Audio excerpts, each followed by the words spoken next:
తప్పు చేసే ప్రతి స్త్రీ చెప్పే మొదటి మాట ఇదే. అమ్మాయిలు తమను ఎక్కువగా పట్టించుకోని అబ్బాయిలను, ఏమి తెలియని అబ్బాయిలను, గాలితిరుగుళ్ళు తిరిగే అబ్బాయిలను ఎక్కువగా ప్రేమిస్తారు, ఇష్టపడుతూ అంటారు. ఒక మగాడ్ని చూసి ఆడది కొంచెం కూడా సిగ్గు పడలేదంటే, కదిలించి మాట్లాడిన కాని మాట్లాడటానికి ఇష్టపడట్లేదు అంటే అతనిపై ఆమెకు కొంచెం కూడా ఫీలింగ్స్ లేవని అర్థం. ఏ స్త్రీ అయితే ఒక మగాడితో తరచూ నవ్వుతూ మాట్లాడుతుంటుందో, ఆమె అతని వద్ద చాలా విషయాలను దాస్తూ ఉంటుంది. స్త్రీలు ఎవరి వద్దనైనా వారికి కోపం వస్తే కోపాన్ని, బాధ కలిగితే బాధనే చూపిస్తారు. కానీ భర్త దగ్గర మాత్రం వారికి కోపం వచ్చినా, బాధ కలిగినా కోపాన్ని మాత్రమే చూపిస్తారు. ఒక స్త్రీ నిజమైన వ్యక్తిత్వం ఆమె భర్త అన్నీ పోగొట్టుకున్నప్పుడే తెలుస్తుంది. తప్పు చేసే ఆడదాన్ని భర్త నిలదీస్తే, ఆమె వెంటనే నేను తప్పు చేసే దానినైతే అతనితోనే వెళ్ళిపోయే దానిని కదా, నీతో ఎందుకు ఉంటాను అని ఎదురు తిరిగి మాట్లాడటం, భయపెట్టడం లాంటివి చేతుంది. తప్పు చేసే ప్రతి ఆడది చెప్పే మొదటి మాట, నామీద నీకు నమ్మకం లేదా బుజ్జీ, కన్నా బంగారం అని. నన్ను నమ్ము, నేను నిదాన్ని అని. అనుమానం ఉన్నవాడితో ఇంకా నేను సంసారం చెయ్యలేను అని అలిగి వెళ్లటం, ఇలాంటివి చేస్తుంటారు. స్త్రీలు తమ భర్తలతో ఉన్న అనుబంధాన్ని కొన్నిసార్లు కోపంగా, బాధగా చూపించవచ్చు. దీని వెనుక గాఢమైన భావోద్వేగాలే ఉంటాయి. సంబంధాల్లో నమ్మకమే పునాది. అనుమానాలు తలెత్తినప్పుడు అవి ఎలా ఎదుర్కొనాలి అనేది ఒక వ్యక్తిత్వ పరీక్ష. తప్పు చేసిన ప్రతి స్త్రీ చెప్పే మొదటి మాట, నాకేంటి, నువ్వు నన్ను నమ్మడం లేదు కదా.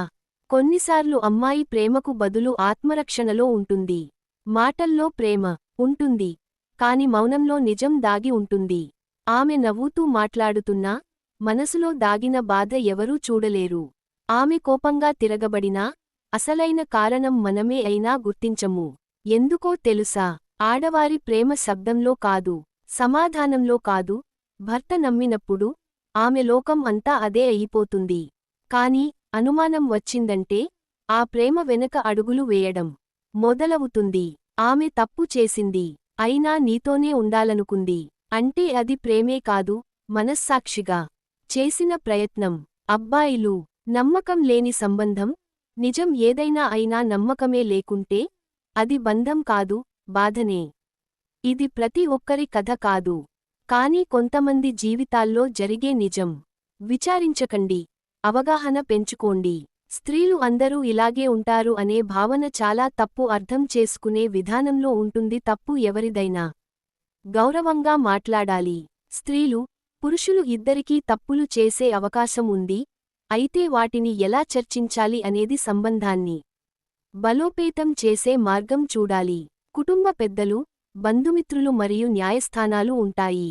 కానీ కోపంలో, అవగాహన లేకుండా ఆవేశపడి సొంత నిర్ణయాలు తీసుకోవడం మాత్రం జీవితంలో పెద్ద పొరపాటు అవుతుంది. ఈ వీడియో చూస్తున్న వాళ్లకి గమనిక, అందరూ ఇలాగే ఉంటారని, అందరూ ఇలాగే చేస్తారని ఎంత మాత్రం కాదు. ఇలాంటి వారు కొంతమంది ఉంటారు అని కేవలం అవగాహన కోసం మాత్రమే ఈ వీడియో.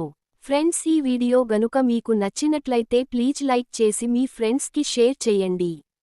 అలాగే మా కొత్త వీడియోస్ మీకు వెంటనే చేరాలంటే మన ఛానల్ని సబ్స్క్రైబ్ చేసుకొని పక్కనే ఉన్నటువంటి బెల్ ఐకాన్ని ప్రెస్ చెయ్యండి. ధన్యవాదములు.